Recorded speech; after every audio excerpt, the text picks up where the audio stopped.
Good morning, everyone. Welcome. I know that we have, we're a couple minutes late here, so I want to get started in just a minute. But if you would put into the chat a little bit about what program it is that you work with, and where in Louisiana you are, or if you're not in Louisiana, where you are, so I can get acquainted with you. It looks like we might have a pretty small group, so we might do this a little bit more informally. Oh, we've got up to 12 participants now. So yeah, please go ahead and type into the chat what the program is that you work with, what age of youth, and where in Louisiana.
All right, I'm going to go ahead and get started.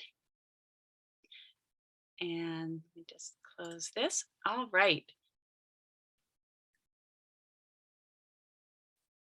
Well, good morning. I'm Jessie Jones from Young Entrepreneur Institute. I'm located in Northeast Ohio, but Young Entrepreneur Institute has been working with Louisiana to bring opportunities in entrepreneurship to the after-school youth. Today, we're going to be talking about entrepreneurship and why it's a great thing for your youth in your program, and what are some resources that are available to you.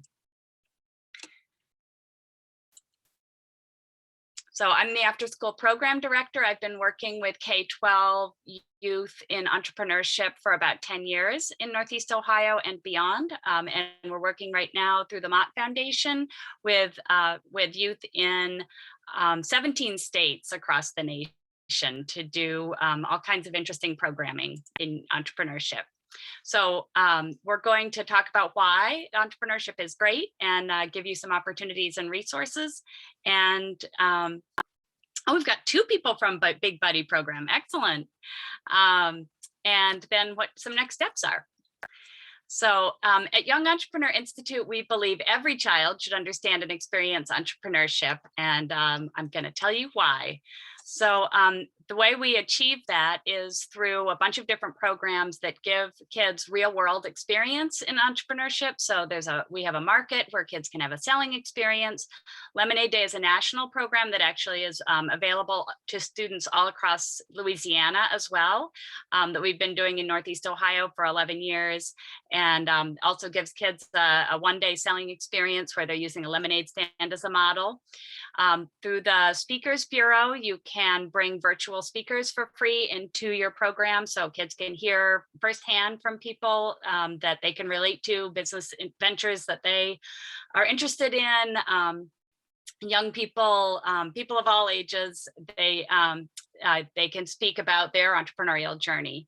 The Power Hour and Inspire are both educator resources. They are professional development opportunities where we share all kinds of resources and have speakers. Inspire is once a year in November. It's a big conference that used to always be in person in Northeast Ohio, but it's now and going forward is a blended model. And then the Power Hours happen monthly. And we also have a lot of resources available on our website at youngentrepreneurinstitute.org.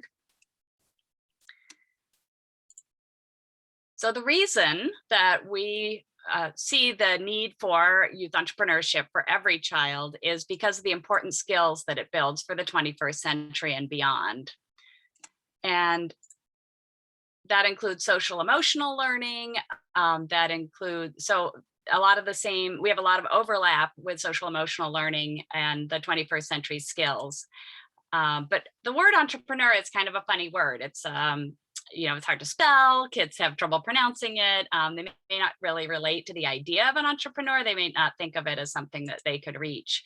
But when you talk about a side hustle, you might get a third of the kids in the room raising their hand. They know someone that has a side hustle. They have a side hustle that is a lot more familiar concept to them. It can also be social or political initiatives. It doesn't have to be, capitalism or making a lot of money. It's, any of these kinds of things are building an entrepreneurial mindset. And I think this really can resonate more with kids today. So whether it's a side hustle, whether they really are just being driven to make a difference in the world, all of these experiences are building that entrepreneurial mindset, which is really what employers are starting to look for.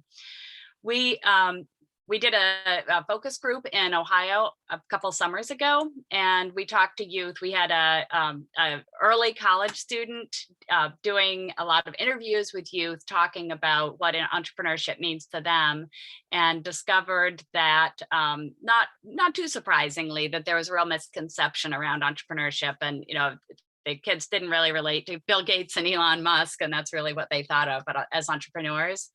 They also often felt limited by their age and means. And so part of our work is breaking down those barriers.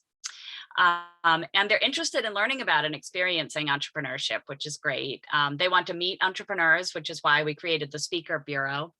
It also, we could see through the conversations we had with them what a great fit it is with out-of-school time programs. So we're going to jump right in here with an activity. This is something that you can do with your youth, whether it's on this specific topic or on other topics. But you can, what we're going to do is we're going to go into breakout rooms in pairs. And so each person is going to take 2 minutes to talk about your side hustle. Now, you might not have a side hustle. You might have a dream of what you do if you were going to have a side hustle. You might already have one, or you might have had one as earlier in your career. You might have done something that you could consider a side hustle. So what we're going to do in a minute is we're going to put you in a breakout room, and we're going to give you 6 minutes in the breakout room just because of the time it takes to transition into the room and transition back out of the room. So you have 6 minutes in the room, and each of you take 2 minutes to teach the other person about your side hustle or your dream side hustle. Then when we come back, I'd like you to share out a little bit about what you learned from your partner. This is also a great way to debrief on things. It's just a great icebreaker when you have teens, especially if you've got a group of teens that are working together for the first time. It starts to break the ice. So Liz, are we ready to get into some breakout rooms? We are all set. All right. So just, I think if you have any questions, just put them in the chat, but we can go ahead into our breakout rooms now.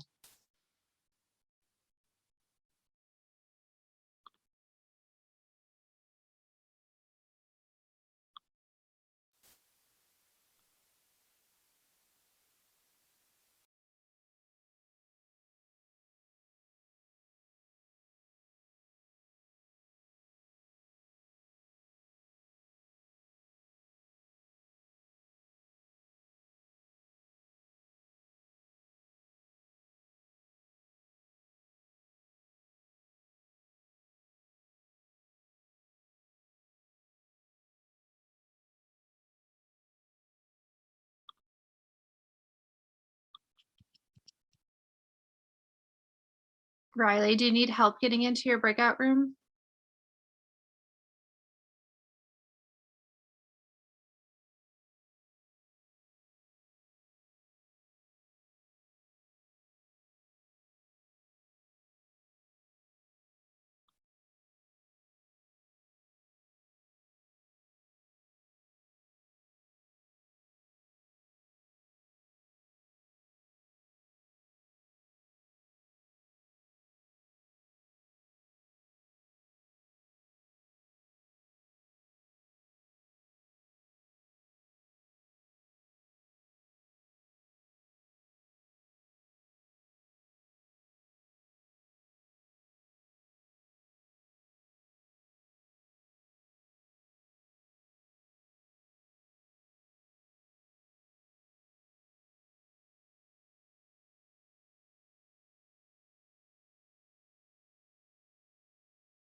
That was so much fun.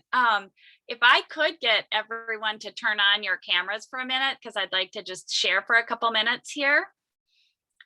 I'd like to be able to see your faces. I was in with Lashara just now, and I will start by just telling a little bit, because I think what I heard from her is such an excellent example of the importance of entrepreneurship in our lives and of side hustles.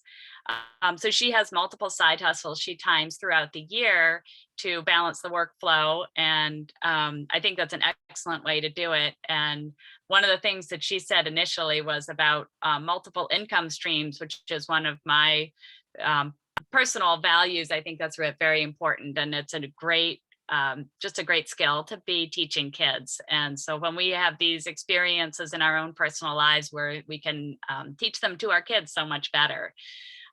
So who here has a story they'd like to share about a side hustle they heard about? Oh, I see we've got a problem with cameras. Not everybody's going to be able to do cameras. Okay. All right, so if you can't turn on your camera, you can't turn on your camera. Hopefully some of you will be able to share. If you can't, raise your hand or share, turn on your camera to share it vocally. Maybe you can type in some information into the chat to share about the side hustle you just heard about. Who would like to say? Bonnie, would you be able to share? I might need to unmute you. Are you able to unmute yourself, Bonnie?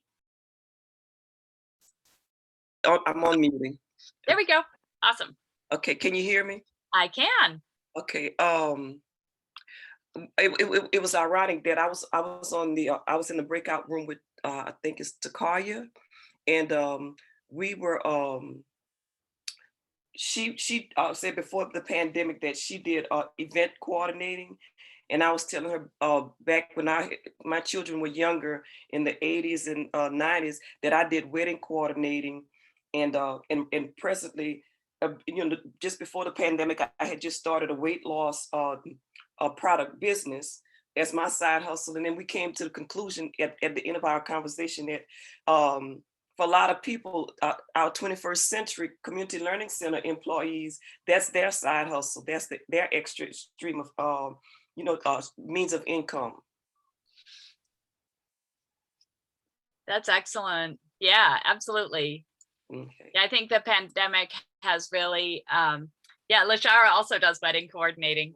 The pandemic has, I think, underscored the need for this, the flexibility of income opportunities. So I think we may have a lot of like-minded folks in the room today who are on board with the concept of entrepreneurship. So I may be a bit preaching to the choir. So forgive me if I'm telling you things you already know. Okay. All right, so let me go on back to the slides. And feel free as we go along to type any questions you have in the chat as we're going here. So, all right. So entrepreneurial mindset, we've talked about how important this is, and there are many different qualities, as you know, that make up the entrepreneurial mindset. There are hard skills like critical thinking, persuasive speaking, and creative problem solving, and then all these soft skills as well. I think agency, taking ownership of one's life, is one of the really exciting things that I see come to life in kids. I think they don't think of themselves as an author of their own future sometimes until they start doing some of this experiential work that focuses on building these life skills. Learning to overcome adversity. I think too much of what kids are learning in school is failure averse, and they get a chance to fail over and over again when they're doing little things with entrepreneurship. And that leap to recover from failure or bounce back from failure becomes smaller and smaller each time they have the opportunity to experience that. So this is just a poll from LinkedIn. This was in 2019. These were five soft skills that companies identified that they're looking for. And as any of you who've done things with youth entrepreneurship know, these are all skills that are reinforced by doing entrepreneurial activities. So these activities, they're fun, they're engaging, they're also a great complement for other things you're doing. So I know Lashara is going to be doing Money Matters with her elementary students this summer. It fits in well with that. You can be doing something in STEM or STEAM. You can be doing projects in social and emotional learning. There are lots of different things that you could add this in as a component. So although not every child's going to become an entrepreneur, we know that these skills prepare them better for their 21st century lives. They teach these great skills and develop the mindset. So that is why we believe that every child should understand and experience entrepreneurship. So there are also a lot of benefits to your program of doing this. These programs are fun. They're easy to implement. There's so many great free resources out there to support your programs. YEI among them. Our organization is available to you as free consultants. We can help connect you with resources and stuff. Staff really enjoy doing these things. Students love it because it's an opportunity to apply learning. They don't even feel like they're learning. So that makes it a great, learning loss reinforcement. They can start to use some of these skills that might be rusty that they didn't get enough chance to practice this year with the weird education year we had, which results in very engaged learning and also supports college and career readiness goals. It's also a great way to connect with families. It's a new way that you might be able to connect with families, also to engage with local businesses, whether that is like as a selling location, whether it's through sponsorship, whether it's through engaging businesses to be coaches and mentors. There are lots of different ways that you can connect for community engagement, which also ultimately will support program sustainability. And I want to emphasize that you do not need to be a business person. You don't need to have a strong math background. You don't need to have these skills. The resources that are available have been developed to be easy to teach, regardless of how comfortable you are with teaching business. Obviously, having been through them a few times, you will be more confident, but you don't have to start with that. So we call this ecosystem building, this idea of being able to make all of these strong connections and throughout the country, especially in our obviously metropolitan areas, there already are entrepreneurship ecosystems that are supporting adult entrepreneurs. And so there's a great opportunity here to connect into that, into higher ed entrepreneurship. I know, LSU and Tulane have all kinds of things going. Other higher institutions of higher ed also are we're seeing all over the country starting to do a lot of things with entrepreneurship. There's a recent NACE that is connects all. It's an organization for community colleges. They just put together a nice curriculum. So there's a lot of stuff out there to connect with higher ed and the adult ecosystem. So there's a great way to get your program. It elevates the visibility, elevates the great work that you're doing. So we're going to jump in now to talk specifically about pitching. This is one of the most important life skills that can be reinforced by entrepreneurship, and it's one of the most important skills for entrepreneurs. As you can see here, we've got kids delivering pitches. The middle student and the student on the right are both pitching in a contest setting, and then the student on the left is being filmed to enter her pitch into a video contest. So all these students are practicing that skill. So I want to just tell you a fun story about someone to underscore the value of developing this skill early in life. So this is the story of Warren Brown. So Warren, as a student, he was a hardworking student. He went through, got a fancy, he went to a elite boys school. He went and got a college degree. He went on to get a JD.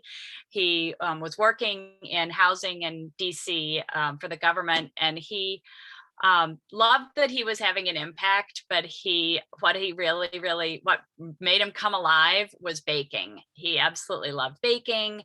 He his really special thing he loved to make in cakes was cakes with buttercream frosting. So he's very interested in buttercream frosting. And so one day he was at Williams-Sonoma and he was talking to the person at the counter about some ingredients or some equipment, and got into this really heated conversation about buttercream frosting. And when there was a pause in the conversation and the clerk went away to get him something, the person behind him tapped him on the shoulder and said, "Wow, it's unusual that I see a young man." At this point, he was about in his mid-20s, no, must have been late 20s. It's unusual for me to see a young man so passionate about buttercream frosting. What's going on with this? And he had his pitch already, and he, talked about how he had been, although he had a day job, his side hustle was, making cakes and he just really cared about this. And it turned out that she was a food writer for the Washington Times. So she wrote him up in the Washington Times as a human interest story, and Oprah picked it up, and he got on Oprah, and then he ultimately got his own show on Food Network. Wrote a cookbook. He has a whole line of cake products in grocery stores across the country. So this is just a great example to me about when you get that moment, you need to be ready. This is when we talk about a kid having an elevator pitch, like having this skill to be able to jump on it when you have a chance to tell your story. So I'm going to show some sample pitches that we have. So in Northeast Ohio, we run a video pitch contest every year. Last year, we've been growing a lot each year as we've been doing it. Last year, we had almost 1,800 entries. This year, because of pandemic, it was down to about 900. But I'm going to show you a couple different pitches. So this one is a winning pitch from high school. And you might need to turn up your sound. I'm 17 years old and a senior at Shaker Heights High School. I'm also the 2017 Student Advocate of the Year for a national LGBT organization called GLSEN. Now, according to GLSEN, about 70% of LGBT teens at some point in one school year will avoid going to any school activities because they feel unsafe. Now, despite these sobering numbers, only about 50% of LGBT teens who have ever faced any type of abuse in schools ever report it to school administrators because they don't feel safe. Now, that's something that we're trying to change, which is why I created a nonprofit organization called Our Space.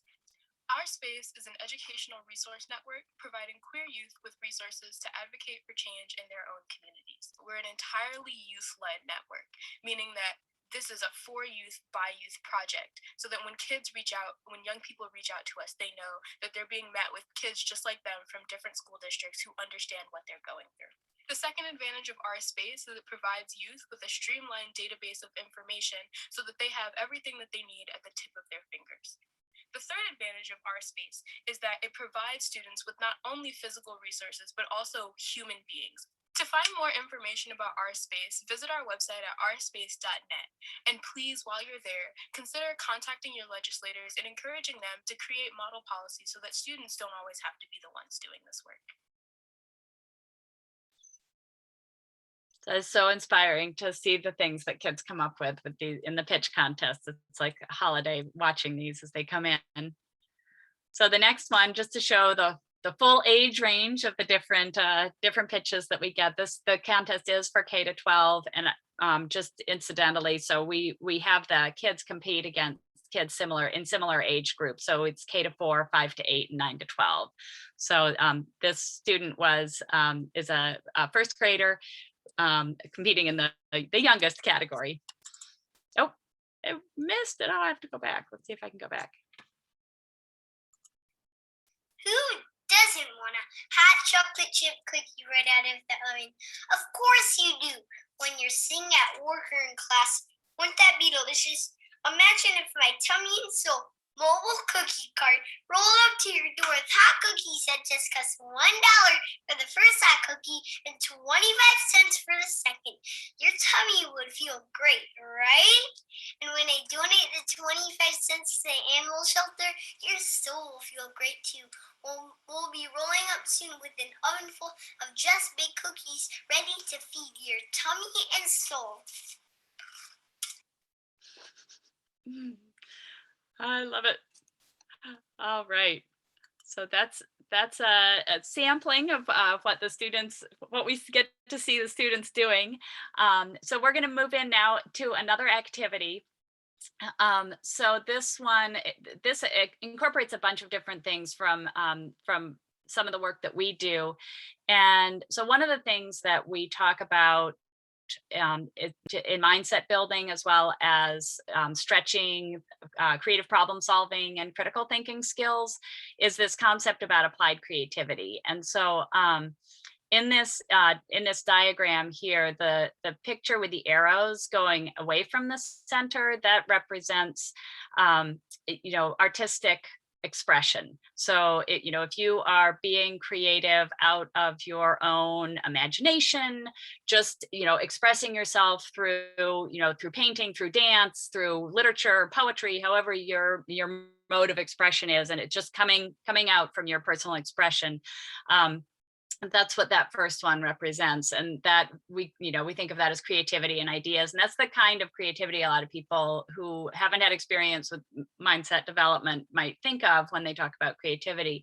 When we talk about creative problem solving and design thinking and engineering thinking, we're thinking about outside in thinking. So it's taking these ideas and problems that are outside of you and applying your creativity to solving those problems. So the difference is, we think of this as the difference between idea and opportunity.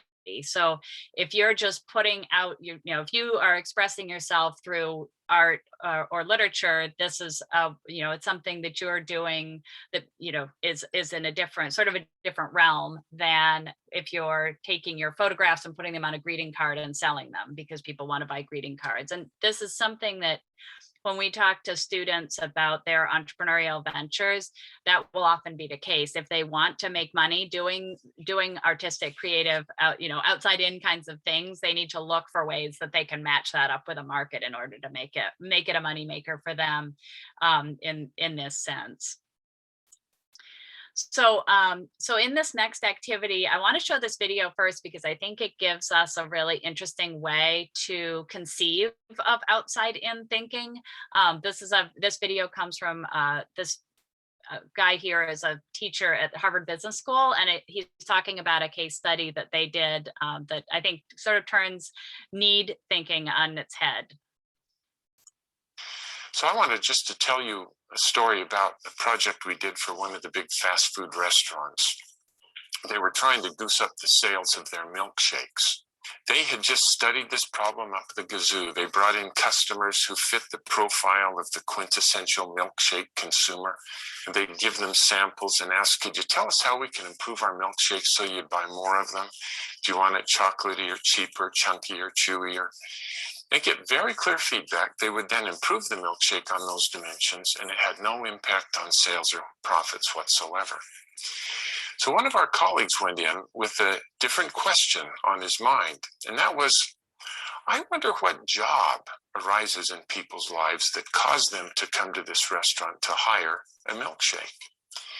So we stood in a restaurant for 18 hours one day and just took very careful data. What time did they buy these milkshakes? What were they wearing? Were they alone?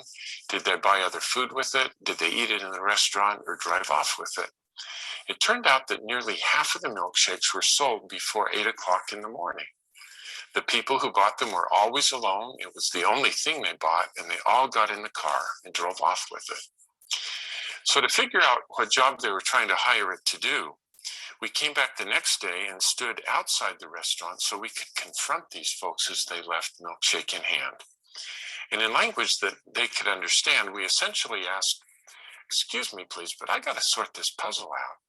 What job were you trying to do for yourself that caused you to come here and hire that milkshake? And they'd struggle to answer, so we'd then help them by asking other questions like, well, think about the last time you were in the same situation, needing to get the same job done, but you didn't come here to hire a milkshake. What did you hire? And then as we put all of their answers together, it became clear that they all had the same job to do in the morning. And that is, they had a long and boring drive to work. And they just needed something to do while they drove to keep the commute interesting. One hand had to be on the wheel, but somebody had given them another hand and there wasn't anything in it. and they just needed something to do while they drove.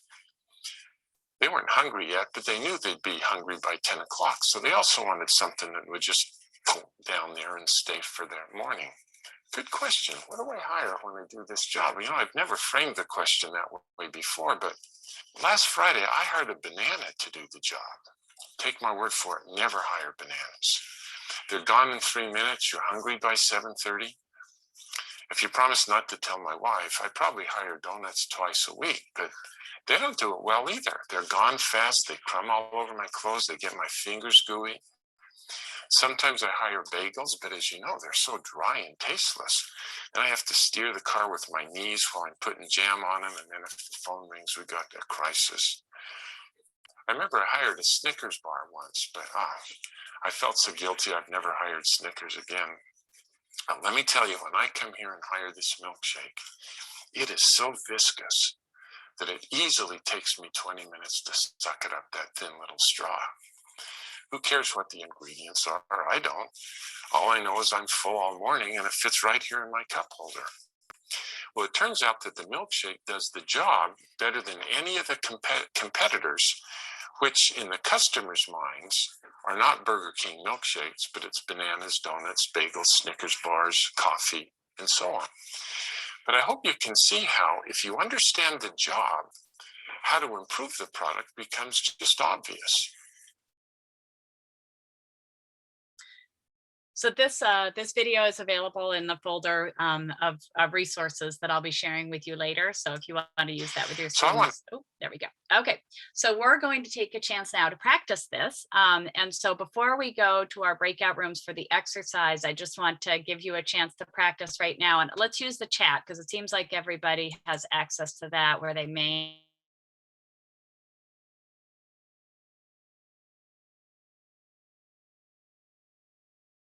There in the upper left, the fountain pen. What kind of job would you hire? What kind of job do people hire a pen like that to do? So type into the chat, what is that for? What kind of job do people hire that to do? Or for a range of different things.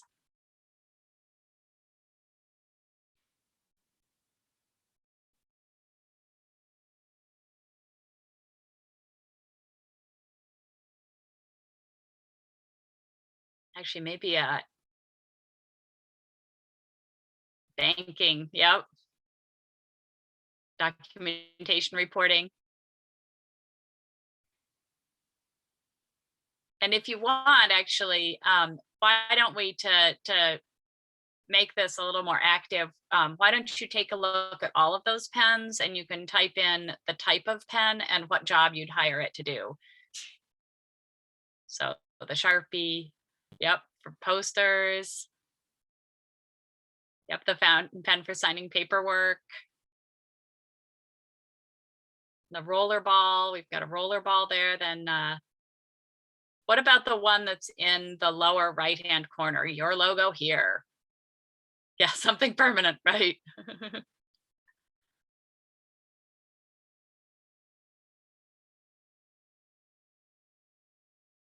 Yeah, I like signing with the roller ball too. They write so nicely.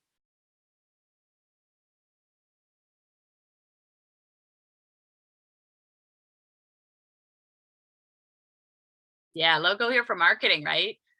So it's a pen, but the job that people are hiring it for is not necessarily to write with, although that's also, yeah, for networking, right? Yeah, the red pen that disappears every 30 minutes. And people say that's the pen you give to your students because you know you won't get it back.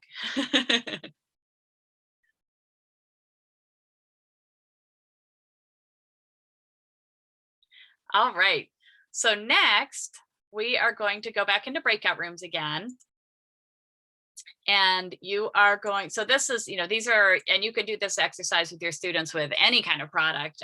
We've done it with cookies, we've done it with shoes, we've done it with all kinds of different things. So, so in this exercise now, still focusing on the idea of pens, we want to think about what are the features of the pen, what problem does it solve, how is it different and better, who is the target market, and who cares about this difference. And so we're going to, in the breakout rooms, you are going to invent a pen So another type of pen, you come up with who would hire it and what job would it be hired to do. And so you're going to have 6 minutes in your breakout room again. Actually, you know what? I'm going to give you a little longer. I'm going to give you, let's take 8 minutes, 8 minutes in the breakout room. And so come up with a pen, answer these questions about it, and we can copy these questions into the chat for you in your breakout rooms, so you know. So you can keep track of what the questions are, but these are the questions that you want to answer in your pitch. And so when we come back, I'd like each room to, and let's see, how many people do we have? We have 13 people, minus 3 is 10 people. So let's do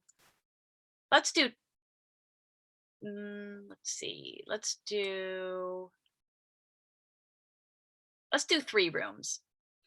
So we're going to do 3 breakout rooms, and then when you come back, then we will each room will pitch their pen. So Liz, are we ready for our breakout rooms? We are ready. All right. See you soon.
All right. So Jasmine and Malia, did one of you decide who's going to be presenting? Oh, are we first? Is that what's happening? Not everyone's back yet Oh. because some people didn't come back early. So there's still a few people Oh. out in the room still. So you don't have to present yet. Oh, okay, no, I'm okay. I can do it. I have looked better, so I'm going to keep my screen off, but I can present. Maybe we do have, Liz, do you know if we have everyone back yet? Yeah, the rooms are closed. Everyone should be back. Oh, good. Okay. All right. So actually, you know what? Because we were just talking, Jasmine and Malia, will you go first? Sure. Would you mind putting the questions in the chat again? I just want to make sure I hit everything. Okay, perfect. Thank you. Sure. So Jasmine and I are both with the Big Buddy program. But let's see. So our pin, if you remember, there was at one time a pin with 4 different colors of inks. And so we are revitalizing that for the people who appreciate zest in their life and just want to use more than blue and black ink. And so our product will be different because it will actually work. So if you remember, like, it was super fun to have those pins, but they really, like, they would get stuck, like the little click button would get jammed. The ink wouldn't always work. It wasn't like consistent ink. So none of that with our pin. And so the target market, we were kind of talking through, it could be good for everyone, but specifically maybe college students who, as they're taking notes, they want to, switch up the colors for different notes that they're taking, and then teachers if they're grading papers and they want to have, maybe red is what needs to be improved, blue is you did good, that sort of thing. I think that's it. All right. Thank you, Malia. Thank you. Yeah. Little round of applause there. Excellent. All right. So let's have room 1 go next. So that was Elizabeth, Heidi, and I don't know, V. Clay Brooks is the other person. I don't know what your first name is. Who's going to be your Heidi, are you the spokesperson for that room? I see your mute is off, but I still can't hear you.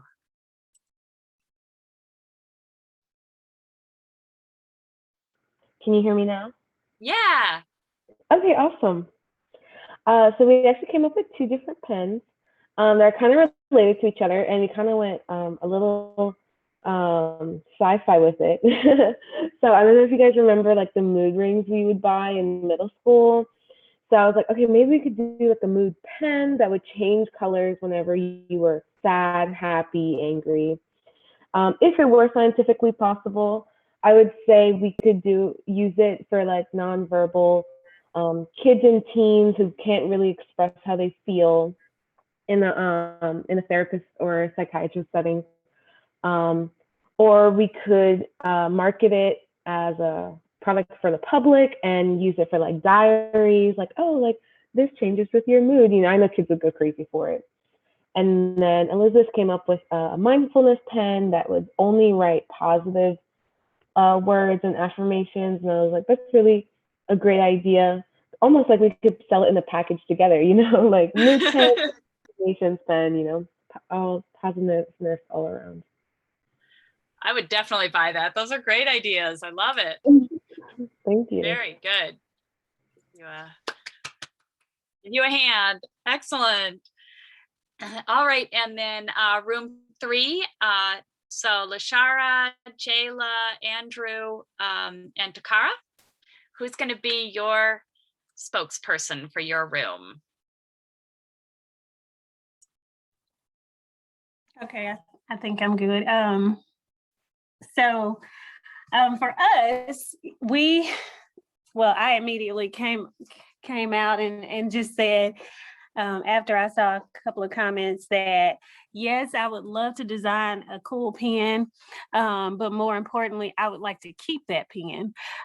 So I would well, we would like to have a pen with a tracking device on it, because how many times have you walked through your office and you're like, wait a minute, is that my pen?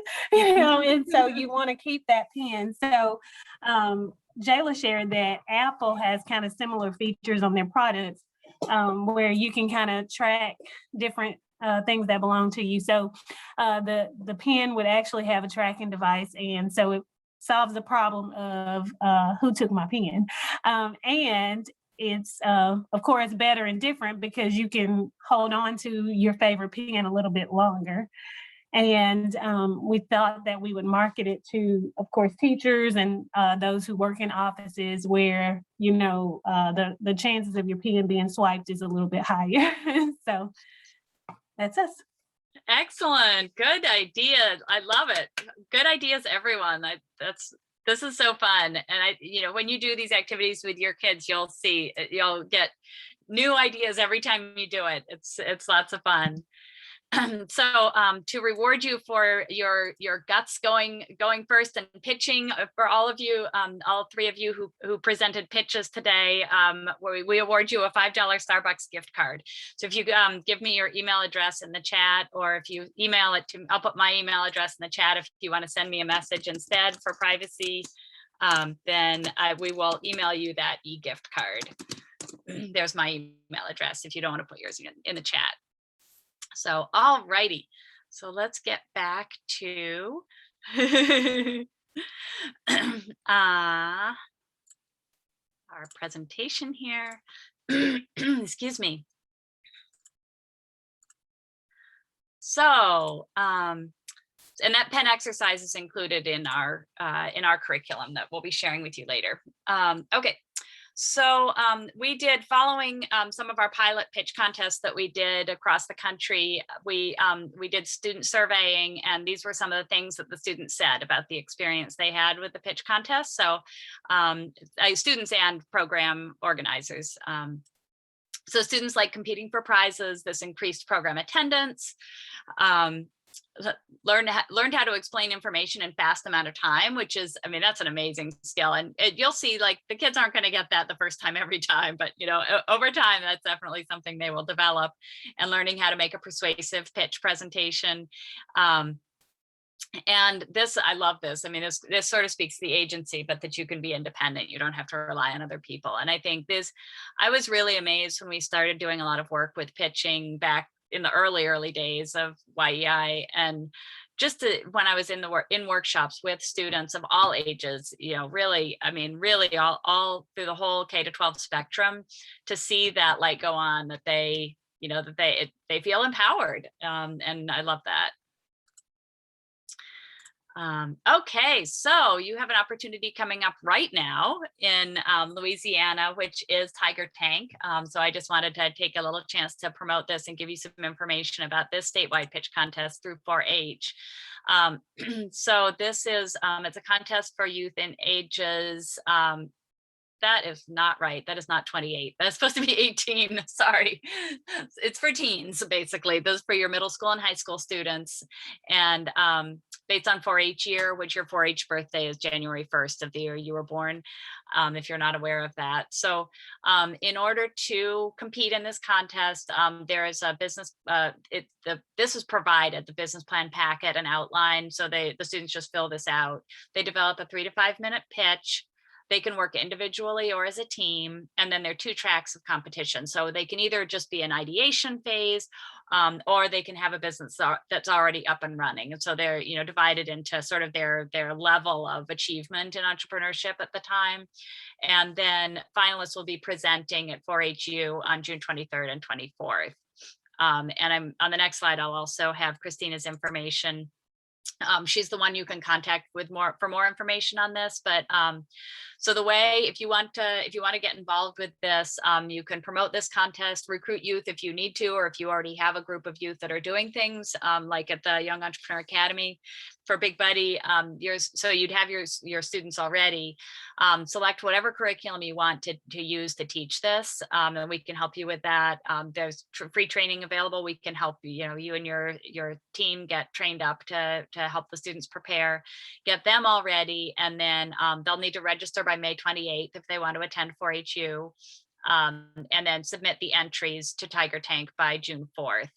And then from those entries, two teams per parish per division will be selected to compete in that event, which will be held on June 23rd and 24th.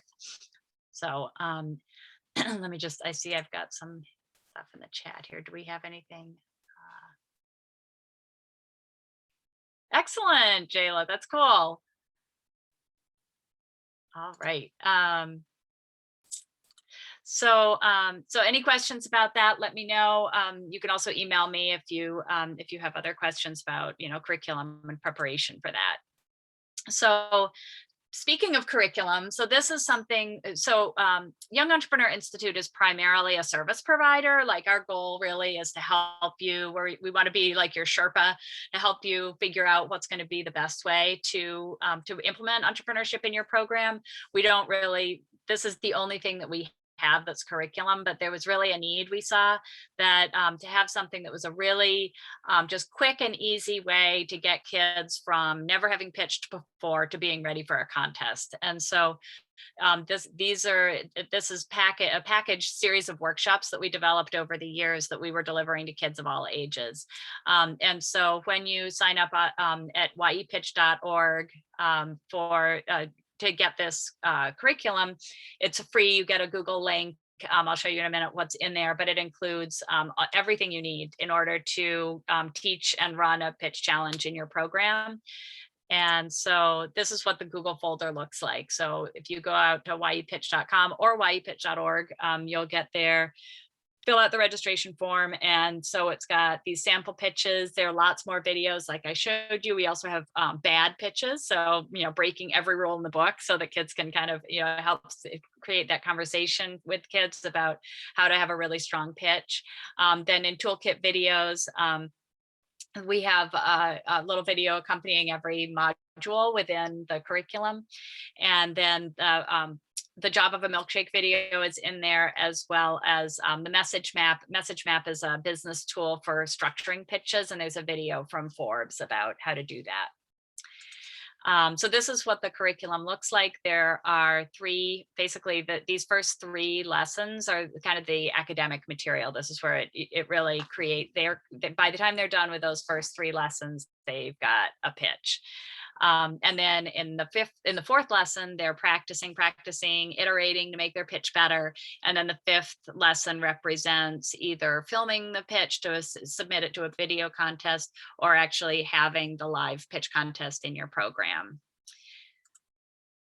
There also are tools here for hosting this. So if you had, I don't know if it sounds like Big Buddy may be over some different sites. Often, a Boys and Girls Club, you may be a single site or you may be a whole bunch of different sites. This way, if you wanted to be at that higher level and conduct like a multi-site kind of program, you could even do a statewide. That's what we use for statewide programs. So it can either be just in your program or it can be bigger. We have all the resources that you would need to be able to accomplish that in your program. So we can connect you with all kinds of great free resources, but the reason that this is a great partner, Venture Lab also is available to you as a Mott Opportunity Grant state, that you have access to the wonderful resources of Venture Lab. And Scott Mann is the educator there, he's just an amazing guy. If you go out to their website, you'll see a lot of different educational videos he recorded. But I wanted to highlight that they have this new resource they call it Builder on their website, and it's a way that kids can get the financial aspect of their pitch, which is not included in our curriculum. But there is business planning, the financial part of business planning is included in the Tiger Tank contest. And so this is a resource that you could add into our curriculum to get all of the components that you need in order to prepare your kids for Tiger Tank. So, but it's a lot more than just that. This Venture Lab curriculum is wonderful. It's K-12, lots of free resources, and They have resources available that you can give to parents to teach at home. They've got all kinds of interactive things. It's a much deeper dive than our curriculum.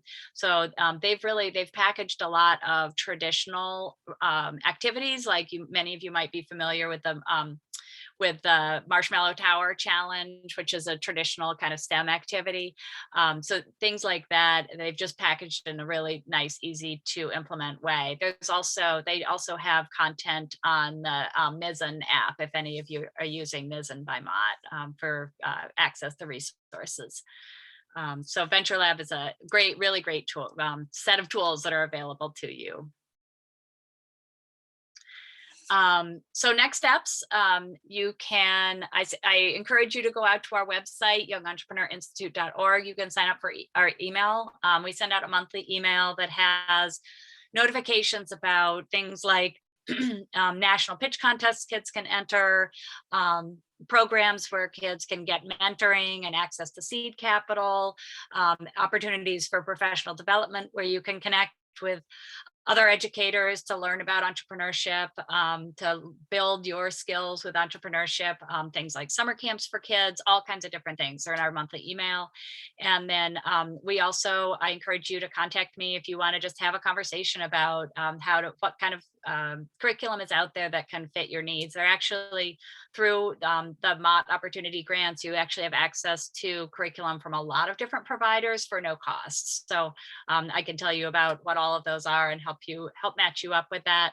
And then get your youth involved. Get them started with these kinds of activities. That's the next step. So here are the things that we covered today. Actually, it looks like we might even end a little early. So I'd love to have a little time to just talk to you about what I can do to help you and answer any questions. If you want to either unmute or if you want to put them into the chat, we've got a little bit of time now for Q&A.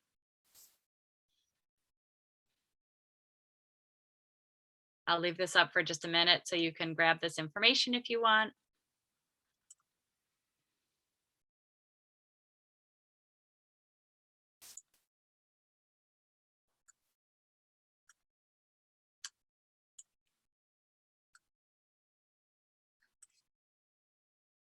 So thank you, Takara. Great job with your pitch. So I think just to talk a little bit about, I know some of you are thinking about summer programming. I think, if you wanted to do something on your own with a pitch contest in your program, that's something that's really easy to add in. So that might be a good thing. The resources hit very squarely in the middle school market in the resources that I shared with you. Really, they're strong for middle school and up, but they actually, other than the message map is a little too complicated for your K-5s, I would say, but there are other ways they can structure a pitch. Let me just read this chat here. Excellent. Thank you, Malia. So I encourage you to check out our website and see what all the resources are. I'll stay on here for a little bit, but if you don't have any questions, then thank you very much for being here today. Liz, do we have a session evaluation we need to make time for here before everyone signs off? We do not, Okay. but we will be sending them out a larger one. And definitely, I'm glad that you pushed the Mott Opportunity Grant, that we have resources available. And I have taken down everybody's email address, and we will definitely be following up with you to see how we can support your program if you're interested in receiving these resources. And did you also plug the Tiger Tank Challenge? I did, yeah. Yes, awesome. Yep. Okay, great. So, all right, and also this session is recorded and will be uploaded to the conference website as well as the network's YouTube channel. So I know some of you are program administrator and you don't have your frontline staff here, so you easily can rewatch this video with staff and so on to kind of go through some of the curriculums and some of the points that Jessie highlighted. Yeah, and along those lines, we certainly, YEI would be happy to provide a real-time Zoom training for staff if you were interested in implementing something. That's something that we are available to do for you. So, you know, although we said no business experience is necessary, it can build confidence, and it can be a lot of fun for staff to go through and experience it themselves.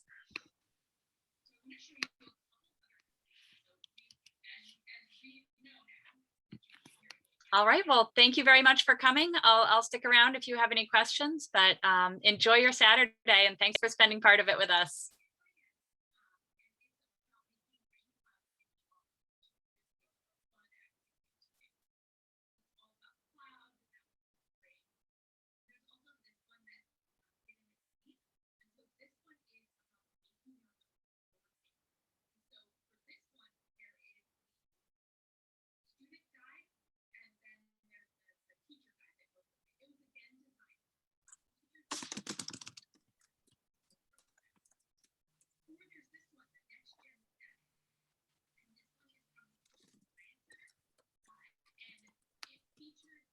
I'm sure I was gone.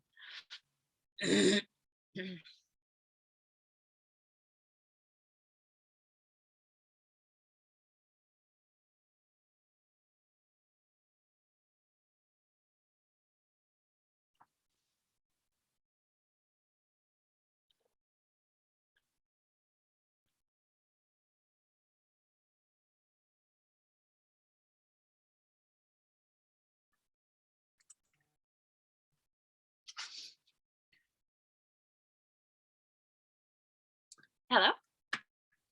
Hey.